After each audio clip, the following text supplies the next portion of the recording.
Sometimes in life you come across people and you just say, wow, that person has it. And Sam is one of those people to me. He has a remarkable story, but it's much better for you to hear it from him. Ladies and gentlemen, please join me in welcoming Mr. Sam Vaghar.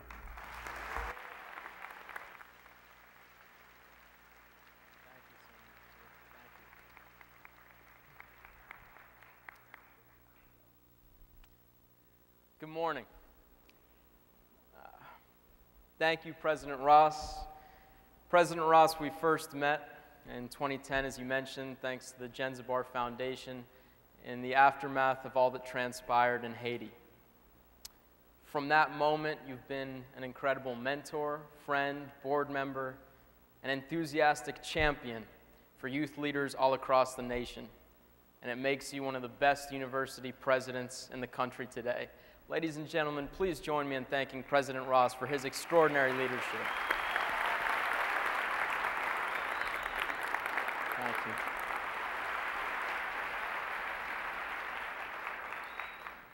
I am so honored to be with you this morning, with President Ross, the Board of Trustees, distinguished guests, administrators, faculty, staff, families, friends, our team, and most importantly, you, the class of 2013.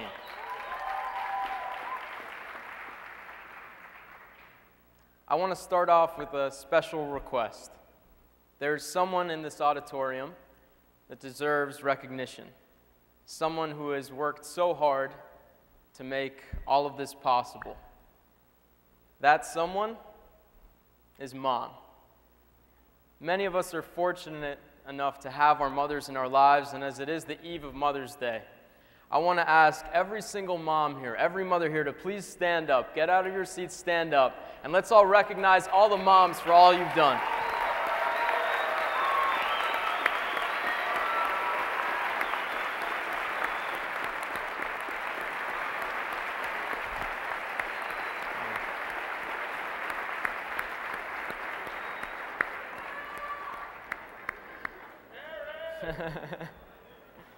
Happy Mother's Day. I love you, Mom. So, my name is Sam Vaghar. I'm 26 years old. I work in the great city of Boston, Massachusetts. That's right.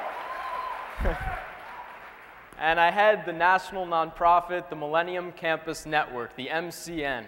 It's a nonprofit we co-founded as college students at Brandeis University.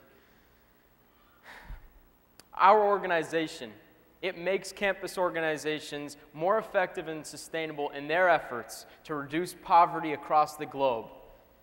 Today, more than 1.2 billion people worldwide live on less than $1.25 a day, lacking access to basic human rights, to food, health care, education, clean, safe drinking water. So we all have a lot of work to do. My talk, the inspiration for this talk this morning came from my mom. When she asked me a simple, wave, say hi, Mom. Yeah, there's my mom. When she asked me a simple question, she said, "What message do you want to share with the graduates?" Mom, this is my response.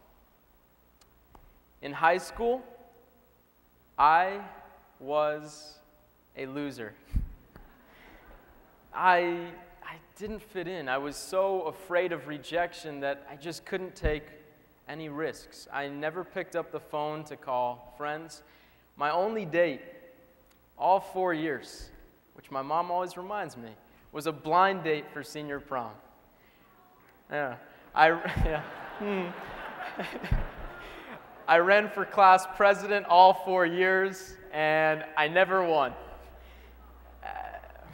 At many times, I just felt really alone.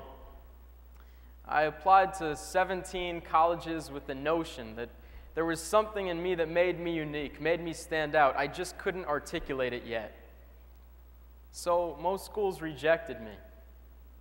But I got in off the wait list at Brandeis University. And when I got in, my mom cried tears of joy, so I knew it was the school for me. But I still knew that I couldn't go through this experience again. Not another 4 years, not being an outsider again. So when I got on campus, I made sure to reach out to every person I saw. I talked to guys, I talked to girls, I blasted music out of my dorm room into the quad. Yeah, I was that guy. And all of a sudden, I became a social butterfly. I was elected class senator. Things were going great. Yet, something was still missing. During freshman year, I picked up this book, The End of Poverty, by economist Dr. Jeffrey Sachs. I read about the burdens of living in extreme poverty. Over 1 billion people are struggling to survive on planet Earth right now. Many of them with limited or non-existent social safety nets. And while it doesn't make the news, 21,000 people, mostly children, will die today and every single day from treatable, preventable diseases like malaria, diarrhea, and pneumonia. But the book stood out for me not just for presenting problems, but for presenting solutions poor and rich nations could be a part of together. Dr. Sachs was coordinating efforts for the United Nations Millennium Development Goals. 8 goals, 191 countries, including the U.S., signed on to in 2000 to cut extreme poverty in half worldwide by 2015. The responsibilities of wealthier nations was clear. Increase accountable foreign aid, cut agricultural subsidies and make trade fairer, and ensure debt cancellation for the world's poorest nations. People had come together to eradicate smallpox. People had come together to lower the cost of antiretrovirals for HIV/AIDS patients. And now we could do even more. I was hooked. I put down the book and I Googled Dr. Sachs. I learned he was a world-renowned economist who gained tenure from Harvard at 29 years old. And he was now at Columbia University. So here was this world-famous economist, and here was me, this 19-year-old. But I put down the book, I picked up the phone, and I cold called his office. 2 days later, I was in New York City meeting with his staff. I said to them, listen, I don't have all the answers, but I know our generation can do more. Back on campus, friends and I raised $5,000 for bed nets to prevent malaria, but we wanted to do even more. So in the fall of 2007, we used Facebook and email to connect and convene 6 student organizations from 5 campuses from across the city at Harvard. We operated under 2 guiding principles. Number 1, that we as students actually had power to be partners in ending extreme poverty. And number 2, that we would be more effective working together rather than alone. 6 months later, we co-hosted the first Millennium Campus Conference. 1,000 students showed up. Dr. Sachs, Dr. Paul Farmer of Partners in Health, musician John Legend, all showed up. Jeff, Paul, and John joined our board of advisors. I graduated and moved back home. Thanks, Mom, again. So that I could help start this fledgling organization, the Millennium Campus Network. So we were building this national student movement, but we had no money. We were working out of our dorm rooms. We had gone to the UN time and again to ask for funding and had been turned down. But I'll never forget going back in 2009. Persistence pays off. I met with Anita Sharma. I presented our work and our budget to her, hoping for $2,000 or $3,000. And she looked down at the budget, she looked back up at me, and she said, how about $20,000 to $30,000? I said, 30,000 sounds great. And that was it. We had credibility with the UN behind us. Mintz Levin doing pro bono legal support. The UN Foundation signed on as a sponsor. In Boston, the Genzibar Foundation signed on as a sponsor and gave us donated office space in the Prudential Center. then HP, then Microsoft, and the ball is rolling now. But it's always important to step back and ask ourselves tough questions. Why do we do what we do? What outcomes are we really after? What's the bottom line?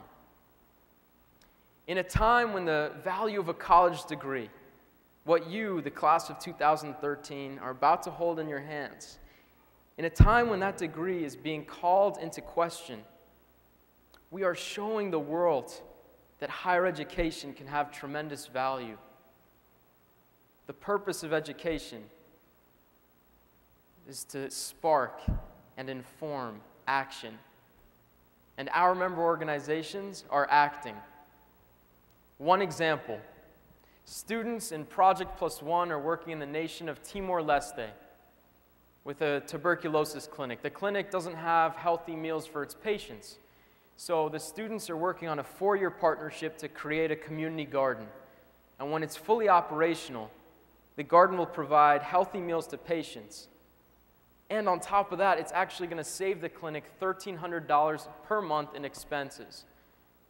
Through our annual conference, Project +1 has been able to network with 1,000 peers, learn from global leaders about the cutting edge of development practice. Through our annual fellowship program, those organizations are going to be able to become more effective and more sustainable. And through our grants program, we've been able to provide over $50,000 in grant support since 2010 to Project +1 and a dozen others to support their activism on campus and overseas.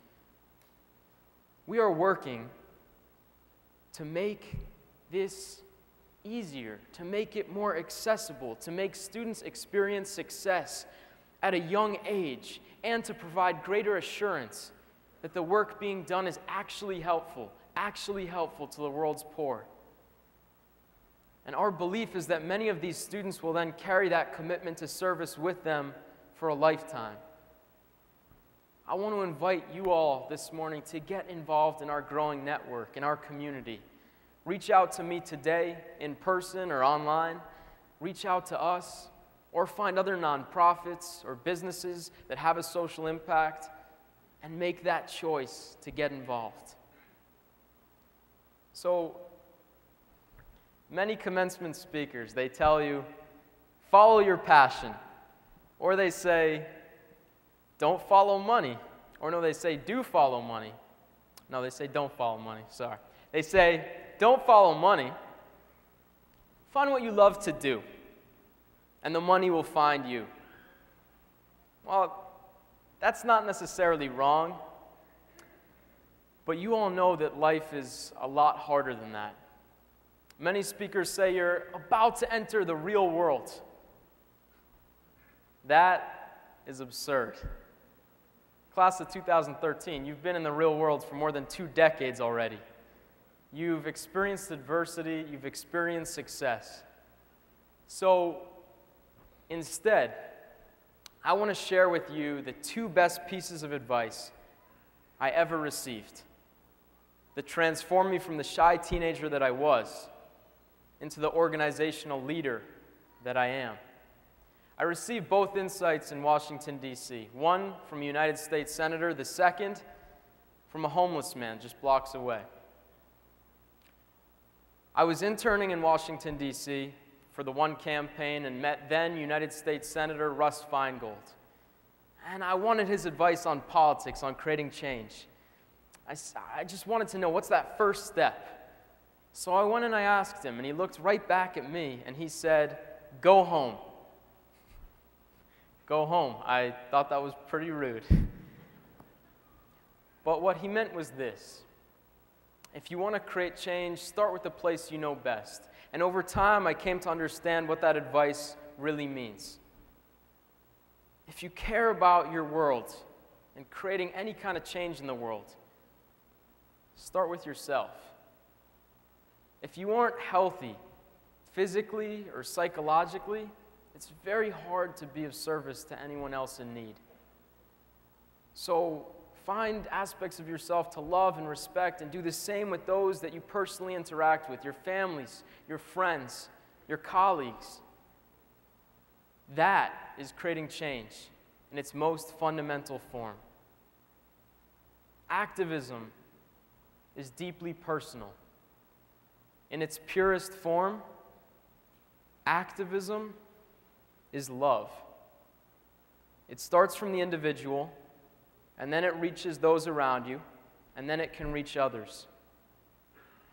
I received the next piece of advice just blocks away from Capitol Hill from a homeless man. I was walking by, and we sat together and we had lunch. And about 20 minutes into the conversation, I had to ask him. I said, "What is it like being homeless? How do you survive?" His response and his insight will live in me for the rest of my life. Sitting on the sidewalk, he looked up at the passerby, and he said, "I'm not afraid to talk to anyone.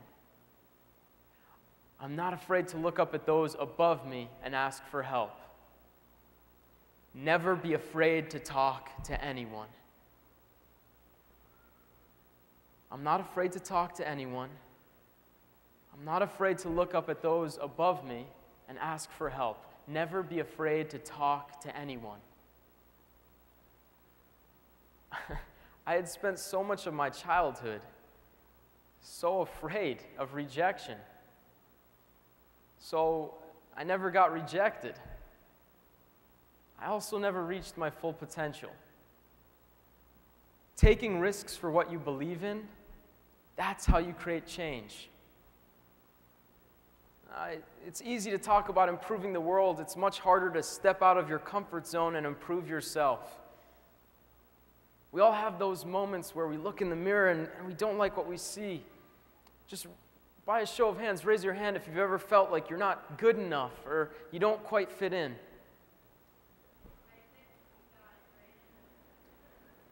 Just members of your family and friends, they're good. They're fine. Well, me too. For everyone who's courageous enough to actually raise your hand, me too. We all know it's human. We know our imperfections, our perceived imperfections, all too intimately. We aren't smart enough, or we aren't good looking enough, or we aren't funny enough, or like me, you aren't tall enough. We need to spend a lot more time seeing beauty. Also, finding those things about yourself that you love. Affirm those things. And when you see those qualities in others, affirm your belief in others just as you believe in yourself. That unwavering belief in yourself and those around you, that's your foundation to create change in the world. Your belief in the good in people, that's how families start, how community begins. And as you build your support network, then you can reach out to others, locally and globally. A homeless man taught me to believe in my voice, to use my voice for good. He taught me that we are all created equal, that we should never be afraid to talk to anyone, a student, a family member, a friend, anyone on this stage, anybody. Because as long as we are alive, we have the power to create change. I put that advice into practice when I had the courage to reach out my hand and introduce myself to activist Cal Penn at a Clinton Global Initiative University conference. Many others were too afraid to say hello. I walked right up and I said, "Hey, how are you? I'm Sam Vaghar." And that introduction, that simple introduction, led to, a year later, meeting with President Barack Obama in the White House. I made sure to share our work with him. I told him I want to get the First Lady involved in our work. It's something I'm still pushing for. I got a call a month later from the State Department. They invited me overseas to speak to youth and educators in Sarajevo and across Bosnia and Herzegovina. A couple months later, we get a call from USAID. They invite us to meet with world leaders at a private conference in DC. That whole journey, from the White House and beyond, it started with one handshake, one simple handshake. Never be afraid to talk to anyone. You never know where it may lead. Lynn University lives out these values in everything that it does. I've traveled all over the country, and Lynn is on the cutting edge. Its mission centers on helping you find your individual potential so that you can maximize your success in the world. It focuses on you as an individual because that's where change begins. When you find yourself, when you find your voice. It also means that every individual life has value. In January of 2010, hundreds of thousands were killed and millions were displaced by the earthquake in Haiti. Your community lost 6 of its own. Stephanie, Courtney, Brittany, Christine, Patrick, and Richard. Your community understood then what I've come to learn with time. That to heal, to create change, you have to start at home. Your university and its administration were there for the families and friends of those lost. You created a remembrance plaza to honor and remember those 6 lost. But as you healed, you also realized you could offer even more to the world. You created the Citizenship Project and J-term opportunities for service from right here in Palm Beach County to all the way to Bali. And through the Knights Unite Week of Caring, you all found strength in honoring those 6 through your service. And as Lynn University reached out to the world, it did so with a belief in all that it stands for. At 50, you are a young university on the rise. And you reached out to everybody and anybody to share your values. You invited the entire world to your campus for one of the biggest events in the nation. And when some people said, Lynn University, we haven't heard of you, you looked right back and you said, well, we haven't heard of you either. That's what Lynn University is all about. The whole world knows you now. They know what you stand for. They know what you believe in. They know who you are. It's in your DNA. It's who you are. I want to close by bringing this back to our organization's home. Last month, 4 of our city's own were lost, and over 260 people were injured when 2 madmen bombed and terrorized the city of Boston. Our city lost 4 of our own, Crystal, Lingzi, Martin, and Sean, and those lives will never be replaced. But we saw our city come together in a way that could be summed up in one powerful phrase: Boston Strong.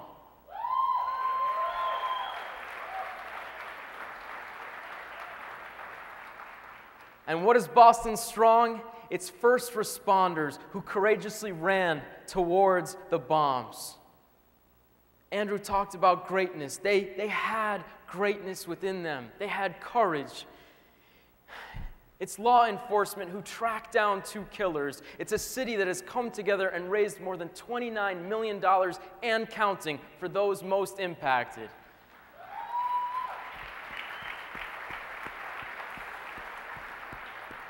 And in these moments, we've learned that the greatest measure of a city, of any community, is how it treats those with greatest need. Our community, it is strong. And what we've seen is this unwavering belief in our values. We won't let bombs define our city. We will ensure that everyone who is recovering has all the support they need, not just now, but 20 years from now.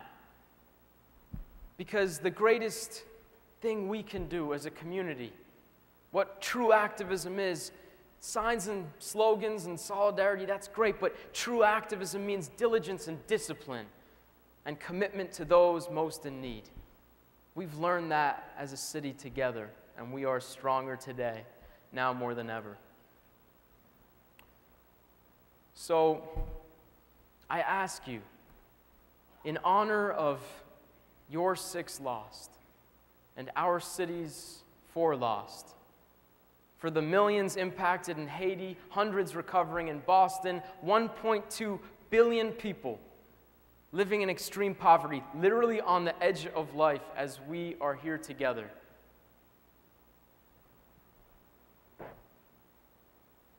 Don't judge those who are struggling. Don't ignore their need. Don't blame the poor. Don't let innocent children die from diseases we have the power to prevent. Instead, let's listen to and learn from those in need. Let's choose service. Let's honor those lost by serving those in need. As President Ross said at the dedication of the Remembrance Plaza last year, honoring your 6, today we are not here because of how their lives ended, but because of how their lives were lived. Continue their commitment to service. Live with purpose. And if you ever feel like you aren't enough, you just don't measure up, you can't make a difference, you're just one person, we've all been there. It's okay. Take a step back. Realize that this place, class of 2013, this place, forever and always, this is your home. All these people around you, they are here for you. They believe in you. They're with you. And then step in when you're ready and begin the journey again. Thank you so much for your service. Thank you so much for all you've done. Keep up the phenomenal work. Congratulations. God bless the class of 2013. Thank you so much. Thank you. Thank you. Thank you. Thank you. Thank you.